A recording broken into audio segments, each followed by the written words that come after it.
యోహాను సువార్త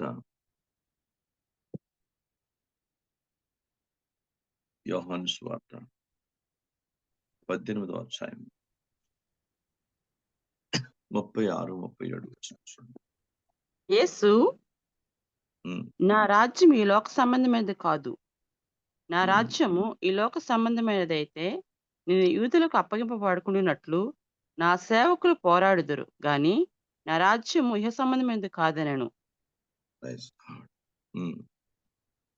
అందుకు ఫిలాతు, నీవు రాజువా అని ఆయన అడగగా, యేసు, నీవన్నట్లు నేను రాజునే. సత్యమును గూర్చి సాక్ష్యమిచ్చుటకు నేను పుట్టి తిని, ఇందు నిమిత్తమే ఈ లోకమునకు వచ్చి తిని. సత్య సంబంధైన ప్రతి వాడును నా మాట వినునెను. అందుకు పిలాతు, సత్యమనగా ఏంటి? బైబిల్ గ్రంథంలో నేను సత్యం కొరకు సాక్ష్యం చెప్పుటకే పుట్టి తిని అంటాడు. స్వయంగా తన పుట్టికెందుకో ఆయన చెప్పాడు. నేను సత్యము కొరకు సాక్ష్యం చెప్పుట కొరకు పుట్టాను. బైబిల్ గ్రంథంలో దేవుని వాక్యం చెప్తుంది. సత్యం అనగా దేవుని వాక్యం. Praise the Lord. యేసుక్రీస్తు శరీరధారిగా పుట్టక వనిపే వాక్యం ఉంది దేవుని వాక్యంలో. ఆ దేవుని వాక్యాన్ని నెరవేర్చడానికే తను పుట్టాడు. తండ్రి చిత్తము, తండ్రి ప్రణాళిక, తండ్రి సంకల్పం ఈ యొక్క ప్రపంచంలో ప్రపంచంలో మన ఎడల ఏముందో ఆ తండ్రి చిత్తాన్ని నెరవేర్చడానికే తను పుట్టాడు బైబిల్ గ్రంథం ప్రకారం. కనుక నేను సత్యము కొరకు సాక్ష్యం చెప్పడు. సత్యం అంటే దేవుని వాక్యము, సత్యం అంటే యేసుక్రీస్తు. Praise the lord. బైబిల్ కనుక తన గురించి తనే సాక్ష్యం చెప్పడం మాట అంటాడు. నా గురించి నేనే సాక్ష్యం చెప్పాడు. నా గురించి పరిశుద్ధాత్మ సాక్ష్యం ఇస్తాడు. నా గురించి తండ్రి సాక్ష్యం ఇచ్చాడు. నా గురించి సంఘము సాక్ష్యం ఇస్తుంది. కనుక బైబిల్ గ్రంథంలో ఉంది, మనం ఎందుకు పుట్టాం? ఆయన సత్యం కొరకు సాక్ష్యం ఇచ్చుటకు, దేవుని రాజ్యాన్ని స్థాపించుటకు, ప్రజల్ని ప్రపంచంలో దేవుని తట్టు తిప్పి దైవ రాజ్యాన్ని ప్రజల్లో స్థాపించడానికి, అందరినీ దేవుని రాజ్యాన్ని వారసులుగా చేయడానికి ఆయన పుట్టాడు. మంచిది. మరి మనం దేనికి ప్రయత్నిస్తాడు? మనం యేసుక్రీస్తు దేవుడు మనం ఎందుకు పుట్టింపు చేశాడు? జాగ్రత్తగా గమనించారు. బైబిల్ గ్రంథంలో నోరో కీర్తన రాశాడు, మనల్ని ఆయనే పుట్టించాడు. ఎందుకు పుట్టించాడు? దేవునికి స్తోత్రం. బైబిల్ గ్రంథాన్ని పరిశీలించండి. దేవుడు ఒక్కొక్కరికి ఒక్కొక్క రీతిలో ఒక్కొక్క పరిమాణం చొప్పున కృపిస్తాడు. దాన్ని సార్థకం చేసుకొని దైవికంగా జీవితాన్ని గడిపితే మన జన్మ సార్థకం. బైబిల్ గ్రంథాన్ని పరిశీలించండి. ఇస్కరియోతు యూదా గురించి యేసుక్రీస్తు ఎంత బాధపడకపోతే ఆ మాట అని ఉంటాడు. ఆలోచించండి. ఇలాంటి వాడు పుట్టకపోతే బాగుండు. సరే, ఎందుకు? అపోస్తుడై ఉండి దేవుని రాజ్య స్థాపనకు ఎన్నుకోబడిన వాడై ఉండి దేవుని పిలుపును అనుసరించి జీవించబద్ధుడై ఉండి దైవరాజ్యమునకు కావలసినటువంటి సువార్త ప్రకటించబద్ధుడై ఉండి దైవ చిత్తాన్ని నెరవేర్చడానికి కావలసిన శక్తిని, కృపను దేవుడి నుంచి పొందిన వాడై ఉండి అలాంటి వాడు దైవ చిత్తానికి వ్యతిరేకమైనటువంటి ఆలోచనకు ప్రాధాన్యత ఇచ్చి దైవ చిత్తాన్ని సంపూర్ణంగా ప్రక్కన పెట్టి బైబిల్ గ్రంథంలో ఉంది సత్యాన్ని అమ్మేశాడు. సత్యాన్ని అమ్మేశాడు. సామెతలు 23వ అధ్యాయం 23వ వచనం. సామెతలు గ్రంథము 23వ అధ్యాయము 23వ వచనం. సత్యము నమ్మివేక దాన్ని కునించుకొను. జ్ఞానమును ఉపదేశమును వివేకమును కొనించుకొను. సత్యము నమ్మద్దు. ఇస్కరియోతు యూదా సత్యాన్ని అమ్మేశాడు. బైబిల్ సత్యాన్ని దేనికి దేవుడు ఇచ్చాడు? సత్య మూలంగాను పుట్టడానికి. సత్య మూలంగాను పుట్టాలి. ఆ సత్యాన్ని ప్రపంచంలో ప్రకటింపచేయాలి. ఆ సత్యాన్ని అభివృద్ధి పరచాలి. ఆ సత్య మూలంగా ఎంతో మంది తిరిగి జన్మించడానికి నీవు ఆస్కార భద్రురాలుగా ఉండాలి. అంతేగాని సత్యాన్ని ఇతనమేశాడు. ఇప్పుడు బైబిల్ గ్రంథాన్ని జాగ్రత్తగా మనం పరిశీలిద్దాం. దేవుని వాక్యానుసారంగా మనం ఎందుకు పట్టబడ్డామో అది కూడా ఆలోచించాలి కదా. నువ్వు సత్యాన్ని ప్రకటించడానికే పట్టబడ్డావు. సత్యంలో జీవించడానికి పట్టుబడ్డావు, సత్యానికి సాక్షిగా ఉండడానికి పట్టుబడ్డావు.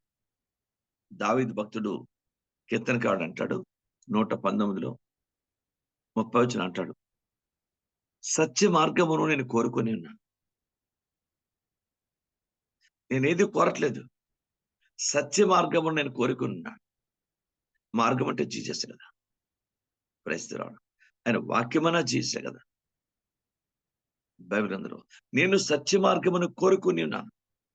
ముందు నీ కోరిక ఏంటి అసలు? సరే, మన దేవుడు పుట్టించాడు, మన కోరిక ఏంటి? మన కోరికలను బట్టి మన జీవితం కూడా ఉంది. ఎలాంటి కోరికను కోరుతున్నావు దేవుని దగ్గర? ఏ విధంగా మనం అడుగుతున్నాం?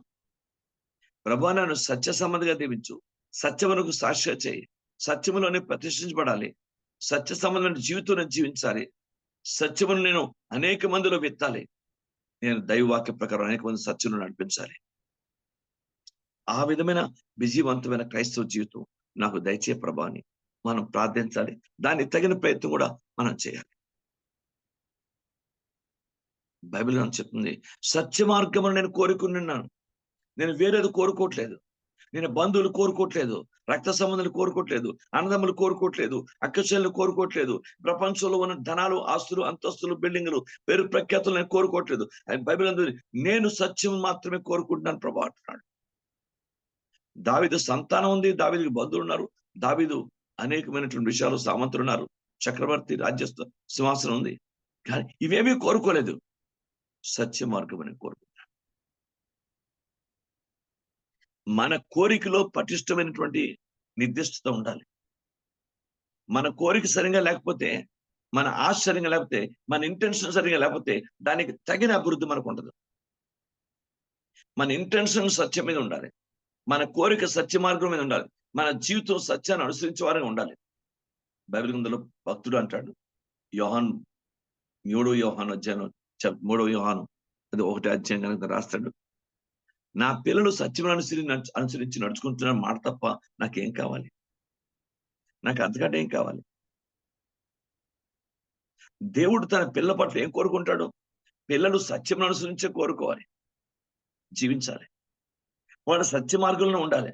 బ్రతుకాలం అంతట్లో కూడా వారి మార్గంలో తొలగిపోకూడదు, సత్యాన్ని అనుసరించి బతకాలి.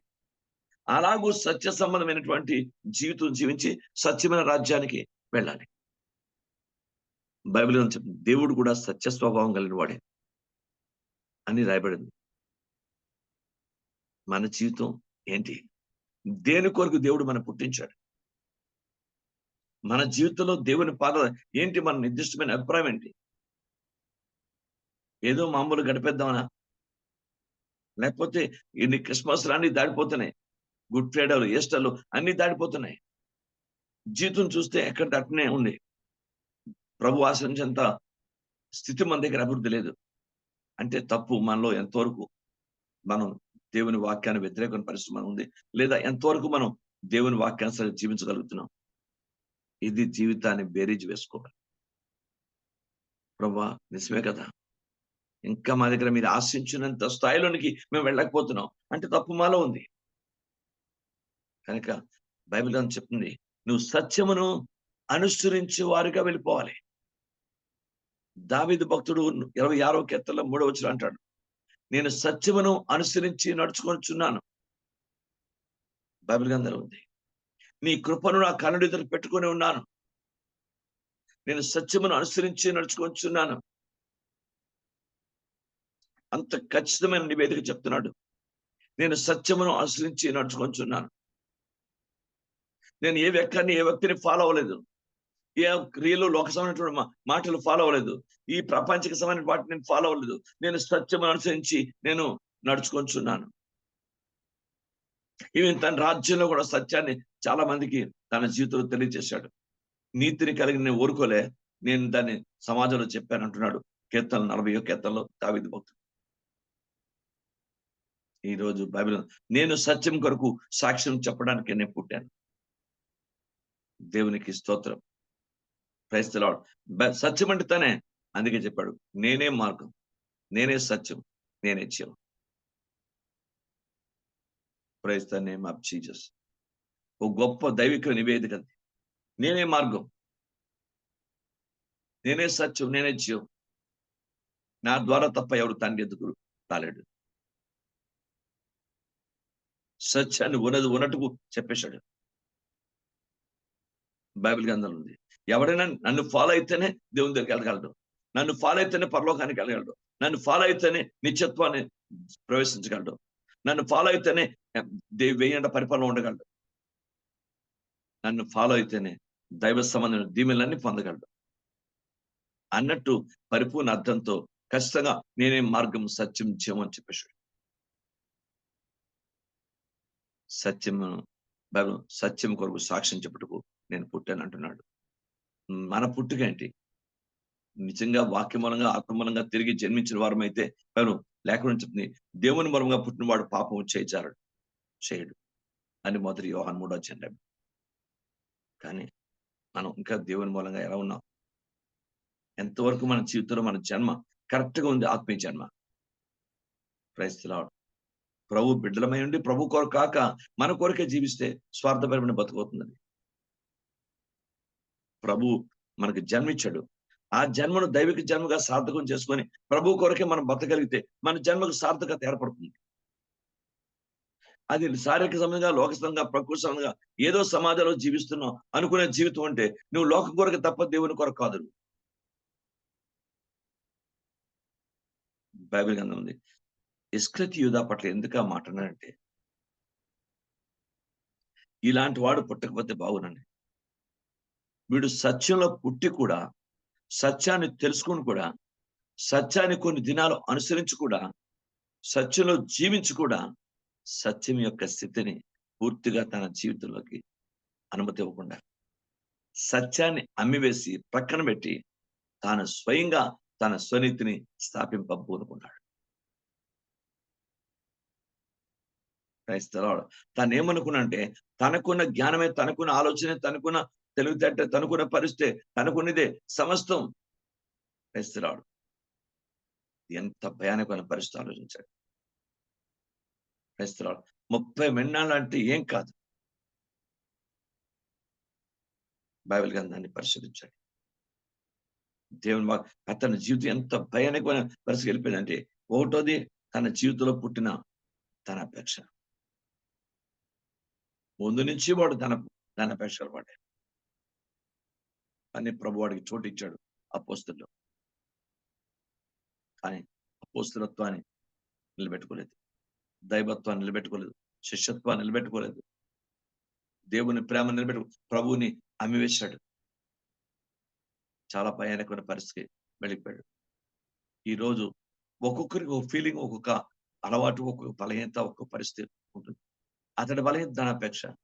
ఎవరెవరు ఏ బలహీనతలు ఉన్నాయో ఆ బలహీనతను ఒకసారి జ్ఞాపం చేసుకుంటే, అయ్యా ఒకవేళ ఆ బలహీనత బట్టి అతను పడిపోయినట్టు నా బలహీనత బట్టి నేను పడిపోకూడదు. నా బలహీనతను విడిచిపెట్టాలి. నాకే బలహీనత ఉందో. ఎవరి మట్టుకు వాళ్ళమే మన జీవితాల్లో. ప్రతి ఒక్కరు ఏ బలహీనత ఉంది? ఈ క్రిస్మస్ దినాల్లో నీ జీవితాన్ని బలహీనత, నువ్వు సత్యం కొరకే పుట్టావు, నేను సత్యం కొరకే పుట్టాను, అందుకే దేవుడు మనం పుట్టించాడు. యెహోవాయే మనల్ని పుట్టించాను, అందుకే దేవుడు మనం పుట్టించాడు. ఆయన కొరకే మనం పుట్టించాడు, మన కొరకు మనం కాదు, ఆయన కొరకు మనం పుట్టించాడు. ఆయన కొరకు నీ ఎంతవరకు ఆ తాపత్రయం, ఆ బాధ్యత, భారం, ఆ దేవుని సన్నిధిలో దేవుని ప్రేమించే జీవితం నాకు మీకు ఉంది. ఎవరి మట్టు వాళ్ళమే తండ్రి పాదాల దగ్గర జీవితాలని చక్కదిద్దుకునే దైవిక సమయం. ప్రతి ఒక్కరూ తండ్రి నిజమే కదా, నేను నా కొరకే జీవిస్తేనే స్వార్థపరుని అవుతాను, నీ కొరకే జీవించే ధన్యత నాకు ఇవ్వండి, అలాంటి బ్రతుకు నాకు ఇవ్వండి ప్రభా. దయచేసి ప్రతి ఒక్కరు కూడా నువ్వు ఉద్యోగం చేస్తున్నా, వ్యాపారం చేస్తున్నా, ప్రభు కొరకు అనే బతుకున్నాను. ఇది కేవలం నీకు జీవన బతుకు దేవుడిచ్చిన చిన్న, అది ఉద్యోగం కావచ్చు, వ్యాపారం కావచ్చు, చిన్న పరిస్థితి అంతే, చిన్న చేయుతది. కానీ నువ్వు బ్రతుకు ప్రభు కొరకు బతకాలి. ఎందుకంటే దేవుడు ఆయన కొరకే మనల్ని పుట్టించాడు. క్రైస్తవుడు ఆయన కొరకే మనల్ని పుట్టించాడు. ఆ పుట్టుకను అర్థం చేసుకొని ఆ పుట్టుకను సార్థకం చేసుకోవాల్సిన ఆవశ్యకత మనకు ఉంది. దేవునికి స్తోత్రం కలుగును గాక. అందుకే మనం కేవలము రక్త మాంసాలతో మాత్రం పుట్టిన వాళ్ళం కాదు. మనం వాక్యబలంగా ఆత్మబలంగా పుట్టిన వారం కనుక మన జీవితంలో దేవుని మనకంటూ ఒక దైవిక ప్రణాళికను దేవుడిచ్చాడు. మనకంటూ ఒక దైవిక పరుగును దేవుడికి ఇచ్చాడు. మనకంటూ దేవుని యొక్క చిత్తాన్ని నెరవేర్చడానికి తగిన స్థితిని మనకి ఇచ్చాడు. మనకంటూ దేవుని రాజ్య సువార్త పండించడానికి ఓ బాధ్యతను ఇచ్చాడు. మనకంటూ దేవుని రాజ్యాన్ని విస్తరింపచేయడానికి కావలసిన బాధ్యతను మనకి ఇచ్చాడు. ఈ బాధ్యతలు, ఈ దైవిక స్థితి మనకుంది. మన పుట్టుక అంతా కూడా ఈ బాధ్యతల చుట్టూ తిరుగుతుంటుంది. మన పుట్టుకంతా ఈ బాధ్యత నెరవేర్చినప్పుడే మన పుట్టుక సార్థకం అవుతుంది. దీన్ని ప్రక్కన పెడతానండి. బైబిల్ గ్రంథం దేవుని వాక్యం చెప్తుంది. Praise the Lord. యిర్మీయా ఏడుస్తాడు. నేను పుట్టినరోజు నేను చనిపోతే బాగు. భయంకరమైనటువంటి శ్రమ అనుభవించడం బాధపడలేక దేవుడు తని కన్నీరు, ఇంకా నువ్వు ఏడవద్దు, నీ కన్నీరు ఆపు అని దేవుడు అతన్ని ఆదరిస్తాడు. యోబు శ్రమ తట్టుకోలేక ఏడ్చాడు. నా తల్లి గర్భం ఇప్పుడైనా నేను పుట్టినప్పుడే చనిపోయాడని చెప్తే బాగుని వాళ్ళు ఆ పుట్టుకను జ్ఞాపకం చేసుకుని ఏడుస్తాడు. అయ్యో ఏంటి నన్ను ఎందుకు ఇలా పుట్టించో, ఏంటి పురుపులు, ఏంటి పరిస్థితి అని ఏడుస్తాడు. తనకు అది జరిగింది సంగతి తెలియక. బైబిల్ గ్రంథం ఉంది, కొన్నిసార్లు మన పుట్టుకను మనమే తలుచుకొని ఏడుస్తాం. కానీ నన్ను అలా కాదు, నీకు పుట్టుకిచ్చాడు. అది లోకాన్ని సృష్టించిన వాక్య సంబంధమైన పుట్టుక. లోకాన్ని ఎంత శక్తివంతంగా పుట్టించాడో, ఒక్క వాక్కుతో ఆకాశము కలుగును గాక, భూమి కలుగుంటే సమస్త సృష్టి ఒక్క వాక్కుతో తయారైపోయింది. ఆ బలమైన వాక్యే మనకు పుట్టించింది. ప్రపంచంలో ఎలాంటి శక్తిని తిరగవేసిన గొప్ప శక్తి ఆయన ఆత్మకుంది. అంత బలం ఆత్మను. అలాంటి ఆత్మ ద్వారా దేవుడు మనం పుట్టించాడు. ఈ పుట్టుకున్నటువంటి ధన్యత నువ్వెందుకు మనం అర్థం చేసుకోకూడదు? పరిశుద్ధాత్మ నీకు ఇచ్చాడంటే అర్థం ఏంటంటే, పరిశుద్ధాత్మ మూలంగా నీకు కొత్త బతుకుని ఇచ్చాడు అర్థం. ఆత్మ మూలంగా నేను తిరిగి జన్మింపచేశాడు అర్థం. దేవునికి స్తోత్రం కలుగుగాక. Praise the Lord. కనుక ఈ జన్మను దేవునికి అనుకూలంగా సమర్పించుకునే దైవిక జన్మగా మనం మలుచుకుంటే మన జన్మ ఎంత ఆశీర్వాదం, ఎంత సార్థకం అవుతుంది. Praise the name of Jesus. దేవుని పాదాల దగ్గర నేర్చుకుందాం. ప్రభు 2 కాళ్ళు లేనివాడు, 2 చేతులు లేనివాడు, చిన్న బేరింగుల మీద వెళ్ళి అసలు ఏం చేయాలో ఏమి తెలియదు. అతనికి భార్య, పిల్లలు, కుటుంబం. చాలా అద్భుతం ఉంది కదా. అతని యొక్క సాక్ష్యం చదువుతుంటే ఎంత గొప్ప ఉంటుంది. Praise the Lord. ఆలోచించండి, దేవుడు అతన్ని ఎందుకు పుట్టించాడంటే, కాళ్ళు చేతులు లేకపోయినా ప్రభు కొరకు పుట్టించాడు. కాళ్ళు చేతులు లేకపోయినా ప్రభుని పాటిస్తున్నాడు. దేవుడు అన్ని అవయవాలు ఇచ్చాడు, అన్ని ఇచ్చాడు. మనకి ఆరోగ్యం ఇచ్చాడు, ఆశీర్వాదం ఇచ్చాడు, జ్ఞానం ఇచ్చాడు, కృప ఇచ్చాడు, తెలివితేటలు ఇచ్చాడు, ఎన్నో ఇచ్చాడు మనకి. అన్ని మేళ్లు పొందుకుంటున్నా మన జన్మకి సార్థం కలిగే ప్రయత్నం మనం చేయట్లేదు. మన పుట్టుకి సార్థం కలిగిన ప్రయత్నం మనం ఇంకా సరిగా పూర్తిగా చేయట్లేదు. అలా దేవునికి స్తోత్రం. బైబిల్ గ్రంథాన్ని పరిశీలించండి. దేవుడు మనని ప్రత్యేకంగా పుట్టించాడు. దేవుడు తన ప్రత్యేకమైన కృప నుంచి మనకు పుట్టించాడు. దేవుని స్తోత్రం. ఈ పుట్టుకి సార్థకం కావాలి. యేసు ప్రభువారు తన జన్మను సార్థకం చేసుకోవడానికి ప్రాణం విలువగా పెట్టేశాడు.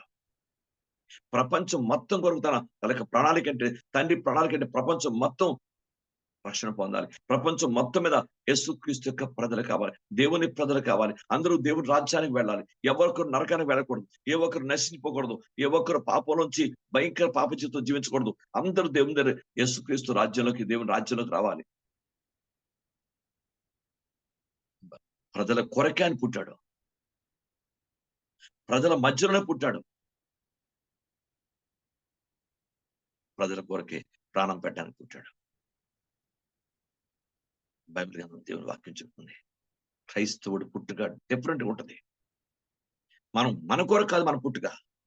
మనం ఏ కులంలో పుట్టినా, ఏ మతంలో పుట్టినా, దేవుడు మనం పుట్టించినప్పుడు ఎక్కడ పుట్టినా కానీ మనకంటూ ప్రణాళిక ఉంది. ఏదో ఒక తల్లి గర్భం నుంచి బయటికి రావాలి. అందుకు బయటకు వచ్చాం. ఇప్పుడు బయటకు వచ్చిన రక్షింపడ్డాడు. దేవుడు ప్రణాళికను బట్టి, దేవుడు చిత్తాన్ని బట్టి రక్షింపడ్డాం మనం. ఇప్పుడు ఈ పుట్టుక దేవుని మహిమ కొరకు ఉండాలి. ఇప్పుడు వాక్య మూలంగా ఆత్మూలంగా పుట్టిన పుట్టుక ఇది నిజమైనటువంటి దైవిక ఆత్మీయ సత్యాలతో, అనుభవాలతో, ఆధ్యాత్మికమైనటువంటి అనుభవాలతో ఇక్కడి నుంచి మన జీవితం ప్రవహిస్తూ ఉండాలి. నది వలె దైవికంగా వెళ్ళాలి. ఇలాంటి జీవితం మనకు కావాలని దేవుడు మనని కోరుతున్నాడు. ప్రభు పాదాల దగ్గర ప్రార్థన చేద్దాం. ప్రభువా, జాగ్రత్తగా ఉన్నాం. పేతురు పుట్టినప్పుడు తనకు తెలీదు తలకిందులుగా సిలువ వేయబడి ఆయన చంపేస్తారని. భక్తుడు పౌలు పుట్టినప్పుడు తనకు తెలియదు శిరచ్ఛేదనం చేయబడి చచ్చిపోతాడు. తిమోతి తన పుట్టిన కొడా దెబ్బల చేత భయంకరమైన శ్రమ అనిపిస్తారని. అపోస్తలులు 12 మంది కూడా ఆ పుట్టుక డిఫరెన్స్. ఎక్కడో పుట్టారు, ఎక్కడో పెరిగారు, కానీ ఆ పుట్టుక దేవుని కొరకే సాధన చేశారు. 12 మంది 12 సువాసాలు పొందేశారు. ఈ రోజు మనం, దేవా, నేను సత్యం కొరకు సాక్ష్యం చెప్పడానికి పుట్టాను. ప్రభువారు స్వయంగా చెప్పాడు కనుక నేను ఆయన కొరకే పుట్టాను. నా పుట్టుక అయిందే. Praise the Lord. నా పుట్టుక అయిందే. నన్ను ఆయనే పుట్టించాడు. ఆయనే మనల్ని పుట్టించాడు. బైబిల్ గ్రంథం ఉంది. నూరో కీర్తనలో ఇంకా ఆయన నువ్వే పుట్టించావు ప్రభు. ఈ జన్మ నీదే ప్రభా, ఈ శరీరం నీదే, ఈ ప్రాణం నీదే, ఈ ఆత్మ నీదే, ఈ బ్రతుకు నీదే అని చెప్పుకొని వాక్యాన్ని బట్టి జీవించే జీవితం నాకు మీకు ఉంటే ఇంకెంత ప్రభు సంతోషిస్తాడు మన పట్ల. నా కుమారుడా, నీ హృదయంలో జ్ఞానం లభించేలా నా హృదయ అంతరంగంలో సంతోషించు. సామెత 23:15. ఏ జ్ఞానం రావాలి? మన పుట్టుకను సార్థకం చేసుకునే జ్ఞానం రావాలి. ఆ వాక్యములుగా ఆత్మ జన్మించేశాడు దేవుడు. ఆ జన్మను సార్థకం చేసుకునే జ్ఞానం రావాలి. దైవ సంబంధమైన వాక్యాన్ని బట్టి జీవించే జ్ఞానం రావాలి. దేవుని చిత్తాన్ని నెరవేర్చే జ్ఞానం రావాలి. ప్రభువుకు అనుకూలంగా బతకగలిగిన దీనమైన మనసు కలిగిన బతుకు కావాలి. ఇప్పుడు ఈ స్థితి రావాలి. అలా ఉంటే మన క్రిస్మస్ ఎంత అద్భుతంగా మన జీవితంలో క్రిస్మస్ ప్రతి దినము క్రిస్మస్ అనుభవాలతోనే మనం సంవత్సరం అంతా దైవిక క్రిస్మస్ తోనే మనం పెడతాం. సంవత్సరం అంతా ఒక దైవికమైనటువంటి యేసు ప్రభునందు పాపలో మరణించినటువంటి అనుభవంతో వెళ్తాం. ప్రతి దినము కూడా మన జీవితంలో పునరుత్థానం కలిగిన పాపంలోంచి మనం పునరుత్థానం కలిగిన అనుభవం నుంచి మనం పెడతాం. ప్రతి రోజు ఒక మనం ఉపేక్షించుకుని మన శిలువను పట్టుకొని ప్రభు యొక్క వాక్యానుసార అనుభవం నుంచి మనం పెడతాం. అందుకే దేవా, నన్ను దేనికి పుట్టించావో నేను అర్థం చేసుకొని దేనికి పరుగురు పట్టబడితేవో నువ్వు దేని ఫిలిప్పీయుల 3వ అధ్యాయం అంటాడు. అది గుర్తుపెట్టుకొని దానికి సంబంధించిన పరుగు పరిగెత్తాలి. Praise the name of Jesus. నేను ఇదివరకు నేను గెలిచితనని నేను అనుకోవట్లేదు. సంపూర్ణ సిద్ధి పొందుటని నేను అనుకోవట్లేదు. Praise the lord. బైబిల్ గ్రంథంలో ఉంది ఇంకా తనకు ఉంది జీవితం. Praise the lord. ఎలాగైనాను దేవుని ఆ వాక్యం చదవండి. ఫిలిప్పీయుల రాసిన పత్రిక 3వ అధ్యాయం 12 నుంచి చదవండి.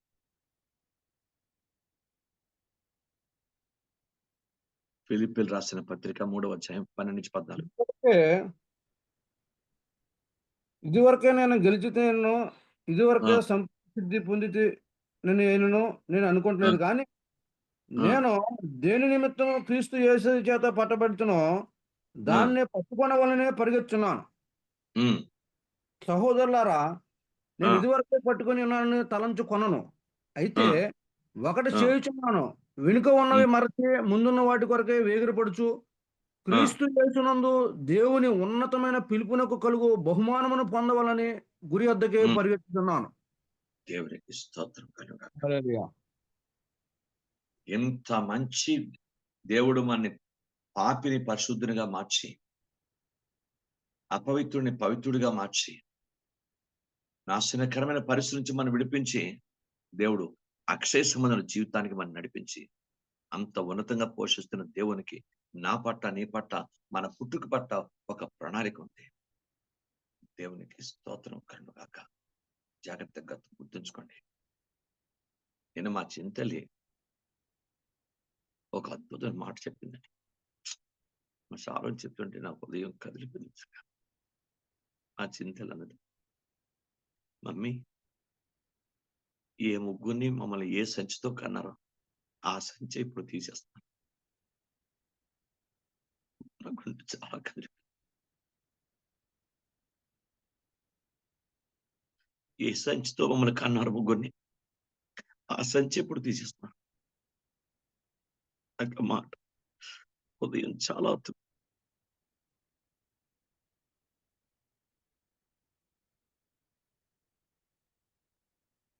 దేవుని పాదాలు తగ్గించుకున్నాం. మన జీవితం ప్రత్యేకమైన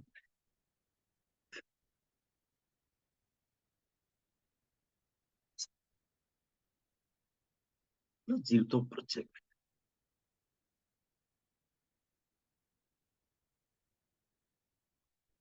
దేవుని స్తోత్రం.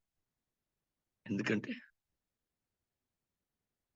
మంచి ఉన్నతమైన వయసులో 33 సంవత్సరాలు శక్తివంతంగా చెప్పేసి తన రక్తాన్ని తన సమస్తాన్ని ధారపోసి నన్ను మిమ్మల్ని కొనుక్కున్నాడు. అందుకే స్నేహితుల గురించి మాట్లాడాడు. ఇలాంటి వాడు పుట్టకపోతే ఆ స్థితినే అమ్మేస్తే ఇంకేముంది. అందుకే మీరు నేర్చుకో బతికి నీ కొరకే.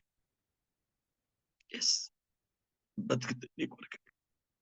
అలాంటి బ్రతుకుని ఆ కొరకు మా స్వార్థ కొరకే బతకూడదు. అలాంటి నీ కొరకు బతికే జీవితం మనం బతికిన సరిపోయిన క్రీస్తు వారి అంటాడు పౌలు రోమిల రాసిన పత్రికలో. పౌలు అంటాడు పుడితే బతికితే క్రీస్తు లేకపోతే చావెళ్ళాం. ఆ డెడికేషన్ సంఘం వెళ్ళినప్పుడే క్రీస్తుని ఉన్నట్టుగా చూడగలం. ఎస్, నీ స్తోత్రం. తండ్రి పాదాల దగ్గర ప్రార్థన చేసుకున్నాం. ప్రభా, ఎందుకు పరిగెట్టాలంటే ఒక ఉన్నత భావాన్ని చూపించాడు.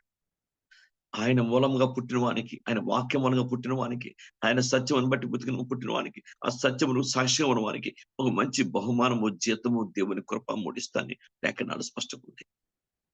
ఆ 3 పొందడానికి, ఆయన రాజ్యాన్ని పొందడానికి, ఆయన వేయన పరిపాలన ఉండడానికి మనం పుట్టాం. అంతే. కొంతమంది జీవితాన్ని సద్వినియోగపరుచుకున్నారు. ఇస్కరియోతు లాంటి వారు సత్యాన్ని అమ్మేస్తున్నారు. కనకాలం ఉండకుండా కడ వరకు ప్రభునందు నిలిచి ఉండి, క్రిస్మస్ అన్నది ఆధ్యాత్మిక అనుభూతి. ఆధ్యాత్మిక అనుభవం. Beginning of Christianity. క్రైస్తవ ప్రారంభాది. దేవుని స్తోత్రం. దేవునికి స్తోత్రం. ఆయనలో మనలో పుట్టాలి. ఆయన మనలో పుట్టాలి. ఆయనలో మనలో పుడితేనే అప్పుడు మనం ఆయన్ని పూర్తిగా వివాహం చేసుకున్న స్థాయికి ఎదగలం. ఎస్, అలాంటి పరిపూర్ణ అనుభవానికి మన అందరి జీవితాన్ని బట్టి దేవుడు నడిపించాక. ఎస్ తండ్రి, ఇంకా నా కొరకు నేను బతికి నా జన్మను, నా పుట్టుకను నేను అర్థం చేసుకోకుండా ఇంకా నేను క్రీస్తు కొరకే పుట్టాను కనుక నా బ్రతుకు వెనుకొన్న వాటి మర్చి ముందున వాటి కొరకు వేగిరపడుతూ, ఎస్, ఆయన రాకడ కొరకు లేక ఆయన బహుమానం పొందాలని ఉన్నత పరుగు పరిగెడుతూ మనం మన పుట్టుకను సార్థకం చేసుకుందాం. దేవునికి మహిమ. అర్థం చేసుకుందాం. దేవుడు తన మాటలు మన వెనుకలో దీవించుగాక. ఆమేన్. పరిశుద్ధాత్మ పేరు కలిగి మీలో ఒకరు ప్రార్థన చేయండి.